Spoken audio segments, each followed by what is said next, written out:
हम यहाँ पर टैली ERP9 ओपन कर देंगे, डबल क्लिक करेंगे, टैली ERP9 ओपन हो जाएगा। जैसा कि टैली ERP9 अभी ओपन हो रहा है। Power of simplicity tally ERP9 version है जो आपने इसको पढ़ा है, जैसे कि आप लोगों को बताया गया था। अब यहाँ पर देख सकते हैं ये ऊपर का जो भाग होता है वो टाइटल बार कहलाता है। हमेशा की तरह जो प्रोग्राम है वो इसी तरीके से टाइटल बार है। इस पे मिनिमाइज, मैक्सिमाइज और क्लोज बटन, लेकिन इसमें क्लोज बटन काम नहीं करता है। बोले तो माउस यूज बिल्कुल नहीं कर सकते हैं। अब यहाँ पर मैक्सिमाइज और मिनिमाइज का प्रयोग कर सकते हैं, मतलब छोटा और बड़ा स्क्रीन कर सकते हैं, लेकिन क्लोज नहीं कर सकते माउस से। अब यहाँ पर ध्यान दीजिए। अब इसके बाद हम नीचे आ जाते हैं, यहाँ पर देख सकते हैं यहाँ पर कुछ सब टूल्स हैं, इसको बोलते हैं सब टूल्स हैं। और यहाँ पर देख सकते हैं बटन बार्स है। अब यहाँ पर स्टार्टअप कुछ सेटअप है।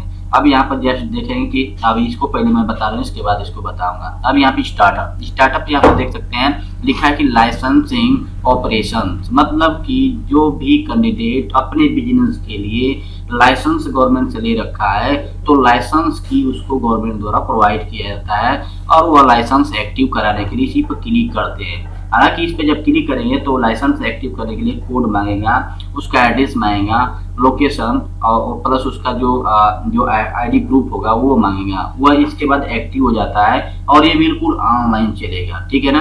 अब इसके बाद यहाँ पर आ जाएंगे भी, बोले तो यहाँ पर रीएक्टिव योर एग्जिस्टिंग लाइसेंस। अगर आप पहले से लाइसेंस मतलब के लिए है और इसके बाद आपका 1 साल पूर्ण हो गया है, मतलब कंप्लीट हो गया, क्योंकि 1 साल के लिए लाइसेंस गवर्नमेंट देती है, फिर उसको रिन्यूअल कराना होता है। तो रिन्यूअल जब कराते हैं तो उसको दोबारा से रीएक्टिव करा सकते हैं, क्योंकि फर्स्ट टाइम जब लेते हैं तो 50,000, इसके बाद बार बार लेना होता है, बोले रिन्यूअल कराना 25-25 हजार करके उसको ऐड करना होता है।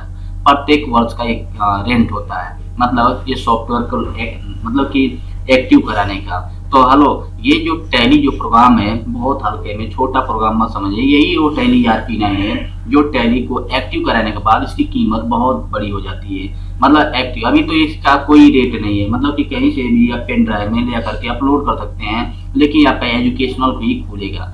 हालांकि आप यहाँ पर पढ़ेंगे एजुकेशनल ही मोड, ठीक है ना। तब यहाँ पर एक्टिव योर एग्जिस्टिंग लाइसेंस, मतलब कि हम अगर दोबारा से रिन्यूअल कराते हैं तो वो यहाँ पर दोबारा से एंट्री करके यहाँ पर मतलब एक्टिव कर सकते हैं और दोबारा से उस साल के लिए काम कर सकते हैं, ठीक है ना। तो अब यहाँ पर आता है यहाँ पर get in the rental licence. अगर मान लीजिए किसी के पास थोड़ा सा बैलेंस की कमी है, थोड़ा सा मतलब उसको एडजस्ट नहीं कर सकता है, तो इसलिए किराए पर भी आप लाइसेंस ले सकते हैं। जैसे आप किस्त वाइज पेमेंट कर सकते हैं, आप 1 साल के अंदर उसको पेमेंट कर देना जितना उसका लाइसेंस का फी है, ठीक है ना। मान लीजिए कि 50,000 या 75,000, मतलब जो भी है वो गवर्नमेंट को पेमेंट करना है, तो किस्त वाइज भी पेमेंट कर सकते हैं, वन टाइम भी पेमेंट कर सकते हैं। वन टाइम पेमेंट करते हैं तो कुछ छूट हो जाती है, और आप किस्त वाइज तो उसमें कुछ आपको अनिवार्य चार्ज पेमेंट करना पड़ता है, जैसे 10,000 12,000 एक्स्ट्रा पेमेंट, ठीक है ना।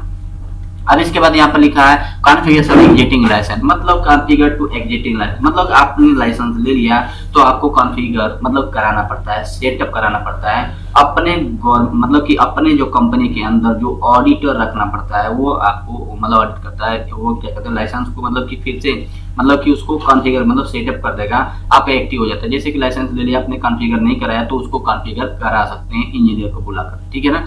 अब इसके बाद आते हैं यहाँ पर, तो ये तो क्लियर हो गया कि ये क्या चीज है। हालांकि इसको ओपन नहीं कर सकते हैं क्योंकि हमारे पास लाइसेंस है नहीं, ठीक है ना। हम आते हैं अब यहाँ पर देखिए, अब यहाँ पर देखिए लॉगिंग एज रिमोट टेलीनेट यूजर, मतलब इसका हम प्रयोग करते हैं, इसलिए कि जब हम वहां से लाइसेंस एक्टिव कराए हैं तभी हमें यहाँ पर यूजर आईडी हमको मिलेगा, पासवर्ड मिलेगा। ये मेन एडमिन पासवर्ड होता है, मेन एडमिन यूजर होता है, और ये बस केवल मैनेजर को दिया जाता है। बोले तो जैसे बैंक का हो गया, कंपनी का हो गया, ठीक है ना, किसी भी डिपार्टमेंट का वो मैनेजर को दिया जाता है। ये गुप्त होता है, ये किसी को साझा नहीं किया सकता, ठीक है ना, क्योंकि अगर कोई अदर जान गया तो आपकी कंपनी में इंटरफेस कर सकता है, आपकी कंपनी को डैमेज कर सकता है। इसलिए ये जो है ना नहीं किसी को साझा किया जाता है, इसलिए खुफिया तौर पर उसी को दिया जाता है जो उसका मालिक होता है, ठीक है ना। तो ये बस वही लॉगिन करता है, जब लॉगिन कर देता है तो और ऑपरेशन करने वाले बोले तो यूजर मतलब उसको जो बोलते हैं कलर वगैरह जो बैठाए होंगे उन लोगों को एक अलग यूजर आईडी, जब ये ओपन करेंगे तब कलर का खुलेगा फेस, तो इसके बाद वो अपना लॉगिन कर सकते हैं। तो यहाँ पर देखिए ये ऑनलाइन, जैसे हम लाइसेंस लेते हैं तो ये ऑनलाइन स्टार्ट हो जाता है, मतलब ऑनलाइन आपका पूरा सिस्टम लॉगिन हो जाएगा, ठीक है ना। और यही टैली आपका ऑनलाइन चलेगा, जो ऑफलाइन भूल जाएंगे क्योंकि इंटरनेट से चलता है, ठीक है ना, जब आप लाइसेंस ले लेंगे तो, ठीक है ना। आपका पूरा अब इसमें अब सवाल है कि एजुकेशनल और लाइसेंस में अंतर क्या है। एजुकेशनल और लाइसेंस में, तो एजुकेशनल जो मोड होता है इसमें ये है कि आपका फ्री ऑफ कास्ट टैली होता है, आप टैली डाउनलोड कर सकते हैं, इसको आप यूज कर सकते हैं, लेकिन हम बिजनेस में इस टैली को यूज नहीं कर सकते क्योंकि ये चीज डेट का फॉल्ट होता है। सब कुछ सेम काम करेगा, डेट इशू रहेगा क्योंकि डेट इसमें फॉल्ट रहेगा, क्योंकि 1 तारीख 2 तारीख 30 तारीख 31 तारीख 4 डेट लेता है महीने में, और बाकी डेट कोड वहां पर मतलब क्लोज कर देता है क्योंकि और डेट नहीं लेता है। अगर माना कि किसी को 15 तारीख के डेट का बिल निकालना है तो 15 तारीख के डेट में बिल नहीं निकाल सकेगा। अगर ऐसा हुआ तो ये जो आप लाइसेंस लेने की क्या जरूरत है, जब फ्री में काम हो जाता है तो गवर्नमेंट से हम लाइसेंस क्यों लेंगे। मेन इसका जो डेट पर्पज है, अब सोचिए कि ये इसमें डेट ही फॉल्ट है तो टैली तो सब कुछ वही काम कर रहा है, समझ में आना। तो गवर्नमेंट का जो सिस्टम है इसीलिए इसको डेट को जो है ना डिफॉल्ट कर दिया है, मतलब डेट बस 30, 31, 1 और 2 यही डेट काम करेगा, अदरवाइज कोई डेट काम नहीं करेगा। एजुकेशनल मोड का फंडा है, लेकिन लाइसेंस एक्टिव कराए रहेंगे तो आपका 1 से लेकर के पूरा जितना डेट होगा सब पूरा डेट करेंट डेट लेगा, ठीक है ना। यही तो खास राज है। अगर मान लीजिए किसी का बिल बनाना होगा तो बिल बनाने के लिए आप उसी डेट को ना बनाएंगे कि हम कल के फ्यूचर का मतलब पास्ट का बिल बनाएंगे, तो सोचिए वो बिल लेकर जाएगा तो फिर कहेगा कि आप आज का पैसा ले रहे हैं और कल का बिल दे रहे हैं, मतलब पीछे वाले डेट का। अगर मान लीजिए फिर कहेंगे कि आप ही मतलब धोखा कर सकते हैं, तो इसके वजह से उनका बिजनेस नहीं चल सकता है, ठीक है ना। तो ये चीज है, डेट का फॉल्ट है, बाकी सब सेम सीखेंगे। अब आते हैं वर्किंग एजुकेशनल मोड। अब यहाँ पर हम क्लिक करेंगे। अब आपको दिखाई दे रहा हूँ कि लॉगिंग एज रिमोट एज, मतलब आप अगर मान लीजिए यूजर आईडी पासवर्ड ले रही है तो क्या करते हैं। इस पर हम डबल क्लिक करेंगे तो आपसे पूछेगा यहाँ पर नेट, मतलब कि आपको जो यूजर आईडी मिला होगा, फिर यहाँ पर पासवर्ड। ये पासवर्ड बहुत ही मतलब सेंसिटिव होता है, इस पासवर्ड में अगर 1% रॉन्ग हुआ ना तो नहीं एंट्री ले सकते हैं, ठीक है ना। ये ऑनलाइन चलता है, ठीक है ना। इसके बाद हम ये सी बटन 2 बार दबाएंगे, ये सी बटन 2 बार दबाएंगे और यहाँ पर वाई बटन दबाएंगे, बैक हो जाएंगे। एक बार फिर से आपको लिए चलते हैं एजुकेशनल मोड में, ठीक है ना। फिर इसके बाद हम टैली ERP9 एक बार फिर से ओपन करेंगे, power of simplicity tally ERP9 open होगा। अब इसके बाद यहाँ पर कुछ और फेस ओपन होंगे। अब इसके बाद Alt+W आपको सीधे लिए चलते हैं वर्किंग इन एजुकेशनल मोड। आपको पढ़ना होगा एजुकेशनल मोड क्योंकि इसमें लाइसेंस की जरूरत नहीं है। आपको same function, same billing, same task आपको बताया जाएगा A to Z, लेकिन इसमें डेट का जो है ना वो डिफॉल्ट रहेगा। डेट इसमें आपका इशू रहेगा क्योंकि डेट इसका अगर सही हो जाता है तो ये टैली को बेधड़क लोग यूज कर लेते बिजनेस में और गवर्नमेंट को पूछते भी नहीं, टैक्स कहाँ से सूखते, समझ में आया ना। तो यही खास कारण है कि डेट को मतलब कि इनएक्टिव कर दिया गया, ठीक है। तो चलिए हम यहाँ पर Alt+W बटन प्रेस करेंगे, Alt+W बटन प्रेस करेंगे और आप सीधे यहाँ पर आ जाए इस फेज में, ठीक है ना। तो इस तरीके से आपका एक खुल गया है स्टार्टअप। अभी मैं पिछला जो बता रहा था स्टार्टअप था, अब आते हैं कंपनी बनाना। How to create the company, company कैसे बनाते हैं। तो यहाँ पर सबसे ऊपर वाला आप देख रहे हैं टाइटल बार, ये बटन बार, हेलो, ये आपको सब टूल्स हैं, यहाँ पर बटन बार्स हैं। यहाँ पर जो देख रहे हैं आप, यहाँ पर देख रहे हैं ना टैली, यहाँ पर power of simply tally ERP9, ये गेटवे ऑफ टैली के मेन लोगो है। अब यहाँ पर असिस्ट, यहाँ पर ये रिलीज हुआ था 6.3.1 ये नाम का, ये एजुकेशनल मोड के लिए इसको एक्टिव किया गया है। अगर यही आपका बिजनेस हो तो यहाँ पर लिखता है बिजनेस मोड, ठीक है ना। यहाँ पर गेटवे ऑफ टैली यहाँ पर नहीं एक्टिव, यहाँ पर जो लाइसेंस कोड है देख सकते हैं, यहाँ पर 4.9 है, ठीक ना। अब इसके बाद यहाँ पर कंट्रोल+M और कंट्रोल+M जो करते हैं तो आपका पूरा टैली फेज ओपन हो जाता है। कंट्रोल+N करते हैं तो हमारा कैलकुलेटर ओपन हो जाता है। हेलो, यहीं पर सब कुछ है, मतलब कि आपको कुछ गुणा गणित करने के लिए अगर फंक्शन में नहीं जाना होगा, कंट्रोल+N दबाएंगे तो सीधे कैलकुलेटर ओपन हो जाएगा और एक एक हिसाब दिखाएगा। कंट्रोल+M करेंगे तो हम सीधे टैली के उस फेज में पहुंच जाएंगे। कंट्रोल+M करेंगे तो कहाँ पर आ जाएंगे, इसमें, ठीक ना। कंट्रोल+M काम नहीं कर रहा है, हो सकता है कुछ प्रॉब्लम होगी। हाँ, वो रिकॉर्डिंग से नहीं कर रहा है, ठीक है ना, रिकॉर्डिंग स्टैटस की वजह से नहीं। अब यहाँ पर देखिए कंपनी को कैसे क्रिएट करते हैं, तो अब आइए जाने। Alt+F3 बटन दबाएंगे, Alt+F3 बटन दबाएंगे और फंक्शन यहाँ पर आएगा क्रिएट कंपनी। क्रिएट कंपनी में यहाँ पर C बटन दबाएंगे, कंपनी क्रिएशन स्क्रीन आ जाएगा। अब इसके बाद यहाँ पर कंपनी यहाँ पर देख सकते हैं, यहाँ पर लिखा है डायरेक्टरी सी यूजर टैली ERP9। इसके टैली ERP9 में डाटा रहता है कंपनी का। अब इसके बाद कंपनी किस नाम से बनाए, तो कंपनी किस नाम से यहाँ पे आप देख सकते हैं, यहाँ पे इंटर करेंगे कंपनी जैसे कि जिस नाम से फेमस है वो नाम का कंपनी, जैसे कि मान लीजिए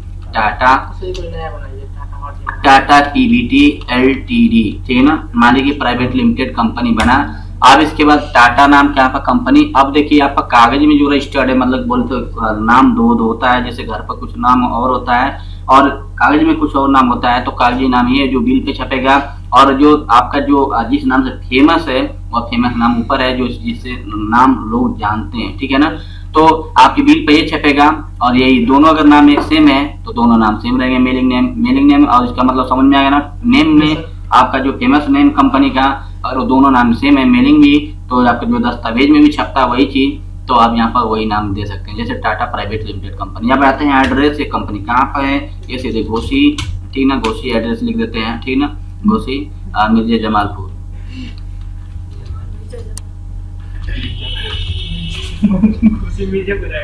हेलो मिर्जा जमालपुर, ठीक है ना। अब यहाँ पे इंटर करेंगे, पिन कोड क्या है 275304, हेलो जी मिर्जा जमालपुर का पिन कोड है। अब इसके बाद आ जाएंगे कंट्री में यहाँ पर चयन करेंगे। ये जानते हैं कि यहाँ पर 198 देश में ये टैली काम करता है। कुछ ऐसे देश हैं जो इस टैली का यूज नहीं करते हैं, मतलब 198 देश, कुल 206 देश हैं। आपको बता दें 198 देश में पूरे आपको काम करेगा टैली, क्योंकि 200 और बाकी जो देश बच गए हैं उसमें उन लोगों के पता ही नहीं है कि क्या होता है, नहीं उन लोगों को ये पता नहीं है कि बिजनेस क्या होता है। वो मतलब कि जैसे तैसे भंगार की तरह जिंदगी जीते हैं, वो बहुत छोटे मोटे तुच्छ देश हैं, ठीक है ना। अब यहाँ पर देखिए, अब आ जाएंगे इंडिया। आप देखिए इंडिया सेलेक्ट करेंगे क्योंकि आप अपने देश में फंक्शन और फैसिलिटी जानेंगे। अब यहाँ पर देखिए, यहाँ पर लिखा है कि अपने देश में कौन से राज्य में चलता है, आपको पूरे यहाँ पर राज्य नजर आएंगे, तो यू दबाएंगे, Uttar Pradesh you he select कर लेंगे। अब यहाँ पर सेलेक्ट कर लिए हैं और इसके बाद यहाँ पर जीप कोड 275304 नाम ये आपका पिन कोड है। अब यहाँ पर आपका मतलब कि फोन नंबर है 22/477, ये आपका बेसिक फोन नंबर हो गया। मोबाइल नंबर 9465656801, ये आपका कॉन्टेक्ट नंबर हो गया कंपनी का। इसके बाद यहाँ पर फैक्स नंबर है E4ER49685, मतलब 85। अब यहाँ पर देखिए ये आपका फैक्स नंबर हो गया। अब यहाँ पर ईमेल आईडी हम आप लिख देते हैं टाटा 142@gmail.com। अब यहाँ पर वेबसाइट है www.tata.org.in, ठीक है ना, एंटर कर देंगे। ORG ये कंपनी का वेबसाइट है, वेबसाइट ऑर्गेनाइजेशन की लगती है।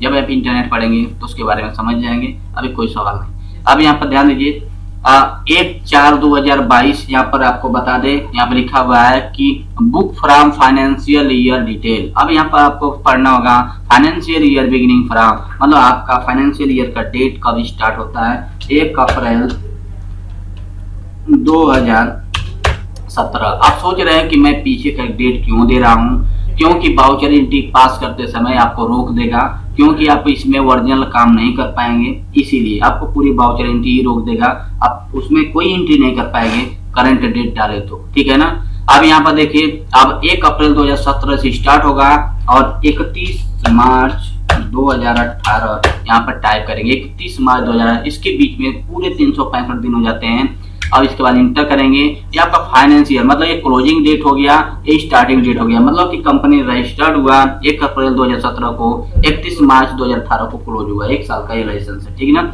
अब इसके बाद यहाँ पे आ जाएंगे, लिखा है सिक्योरिटी कंट्रोल यहाँ पर फिलहाल नहीं बताएंगे, क्योंकि आप लोगों को अभी सही तरीके से अगर पता नहीं है खोलना टैली कैसे बंद होती है, खुलता कैसे है, अभी इसको कोड से खुलता है टैली, अर्थात फिर दोबारा प्रोग्राम अपना फाइल देखना चाहेंगे तो नहीं देख पाएंगे, इसीलिए ये आपको सिक्योरिटी नहीं बताऊंगा, क्योंकि ये कोड से गायब हो जाएगी, ठीक है ना। जैसे मैं यहाँ पे पहली बार तो मैं ओपन करके दिखा दिया, लेकिन आप आउट हो जाएंगे, इसलिए आपको जब कुछ दिन पढ़ लेंगे इसके बाद मैं सिक्योरिटी बताऊंगा ताकि आपको ढूंढ सके, ताकि उतना नॉलेज हो जाए, ठीक है ना।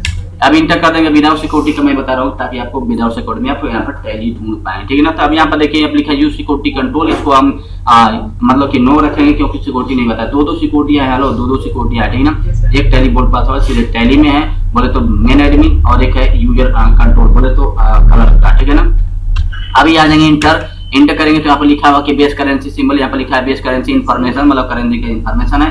तो hello no where to you, आप मतलब कि यहाँ पर बेस करेंसी सिंबल यहाँ का मतलब होता है, जानते हैं भारतीय मुद्रा क्या है, मतलब कि डबल कट कर रहा है, जिसमें हिंदुस्तानी मतलब र में जानते हैं, ठीक है ना, क्योंकि ये इंडिया है इसलिए हिंदी चलता है, इसलिए रहा गया, ठीक है ना। अब यहाँ पे देखिए फॉर्मल नेम इसका भारतीय मुद्रा कैसे एक्सचेंज होता है, बोले विनिमय कैसे होता है, बोलते रेट ऑफ एक्सचेंज, ठीक है ना। अब इसका मतलब है INR, किससे होता है, INR से। अब यहाँ पर देखिए सुफिक्स सिंबल टू अमाउंट, मतलब तो इसको हम क्या कहते हैं, मतलब अमाउंट और सिंबल के बीच में, मतलब कि अमाउंट के साथ सिंबल लिखा होना चाहिए INR, ताकि हम समझ सके। तो इसलिए हम इस ऑप्शन को क्या करेंगे, यस, वाई बटन दबाएंगे, यस हो जाएगा। इसके बाद add space between amount and symbol, मतलब सिंबल और अमाउंट के बीच में स्पेस होना चाहिए, इसलिए उसको यस करेंगे, नहीं तो एक ही में चस्पा रहेगा तो पढ़ नहीं पाएंगे सही से, इसलिए यस रहना जरूरी है। अब इसके बाद आ जाए शो अमाउंट इन मिलियन, इसको हम मतलब क्या हमारे बैलेंस शीट करोड़ अरबों में जा सकती है, इसलिए इसको हम यस करेंगे, वाई बटन प्रेस करेंगे। अब इसके बाद आ जाते हैं नंबर ऑफ डेसिमल प्लेस, इसका मतलब क्या हुआ कि दशमलव के कितने अंक तक कैलकुलेशन कर सकते हैं अपने कंपनी का पूरे स्टेटस, तो इसलिए हम इसको दशमलव के 2 अंक तक कैलकुलेशन करेंगे। तो यहाँ पर दशमलव के 2 अंक तक, इसलिए नंबर 2 रहेगा। इसके बाद लिखा है कि word representing amount in word decimal. अब इसके बाद क्या हुआ कि वर्ड अमाउंट इन द, क्या लिखा हुआ है, word representing amount in after decimal, मतलब दशमलव के बाद क्या लिखा रहेगा, पैसा लिखा रहेगा। अब इसके बाद आ जाते हैं number of the decimal place amount in word, मतलब कस्टमर को पासबुक प्रिंट करते समय दशमलव के कितने अंक तक देना चाहिए, तो दशमलव के 2 अंक तक देना चाहिए, ठीक है ना। अब इसके बाद इसको हम सीधे कर देते हैं सेव। हेलो, अब इसको सेव कर देते हैं, आप लोग लिख लीजिए जो जो बनाया हो ना फटाफट लोग।